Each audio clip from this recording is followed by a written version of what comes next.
ওই দিন জনাব সালাউদ্দিন সাহেব বললেন, উনি মানে স্বীকার করলেন, এটা গভর্নমেন্টের একটা দীনতা, উনি স্বীকার করলেন যে আমরা আসলে যে একরকমের এটা ওনাদের হচ্ছে সংস্কার নির্বাচন হওয়ার জন্য ওনারা তখন যা বলেছে সেটা মেনে নিয়েছে, মানে যা বলেছে সেটা মেনে নিয়েছে, শুধুমাত্র নির্বাচনটা যেন হয়ে যায়। এবং এটা এক ধরনের এর থেকে ভণ্ডামি, মানে উনি একটা সংসদের মধ্যে দাঁড়িয়ে উনি ওনার ভণ্ডামি, উনি ওনার হিপোক্রেসিকে জাতির সামনে প্রকাশ করছেন যে আমরা স্বীকার করে নিচ্ছি যে নির্বাচন যেন কোনোভাবেই পিছানো না হয়, সেজন্য আমরা একরকমের পরিচি মুঘলের হাতে খানা খেতে হবে একসাথে, এইভাবে হচ্ছে আমরা নির্বাচনটাকে মেনে নিয়েছি এবং সংস্কার ওই সময় আপনারা যা বলেছেন সেটাকে আমরা মেনে নিয়েছি। এখন যেহেতু আমরা নির্বাচিত হয়ে গিয়েছি, এখন আর মানুষকে পিপলকে কেয়ার করার আমাদের কোনো সময় নাই।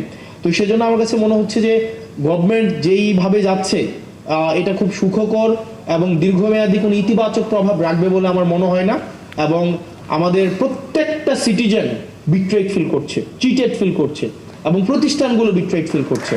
কারণ আপনি বলেছেন এবং পুলিশ সংস্কার কমিশন, পুলিশের সুরক্ষার জন্য পুলিশ সংস্কার কমিশন দরকার ছিল। আপনারা দেখেন পুলিশকে কিভাবে রাজনৈতিক হাতিয়ার হিসাবে ব্যবহার করা হয়েছে দীর্ঘ 17 বছর।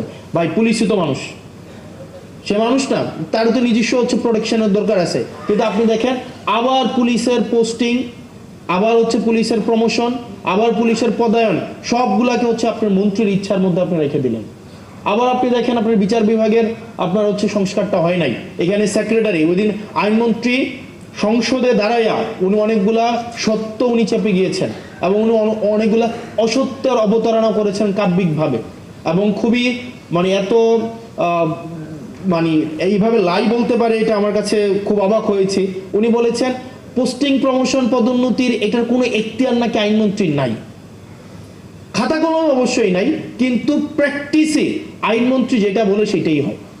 এখন আপনি একটা বিচারক, ফেয়ারলেস কোন একটা বিচার কার্য পরিচালনা করবে, বাংলাদেশে এই পরিস্থিতি নাই।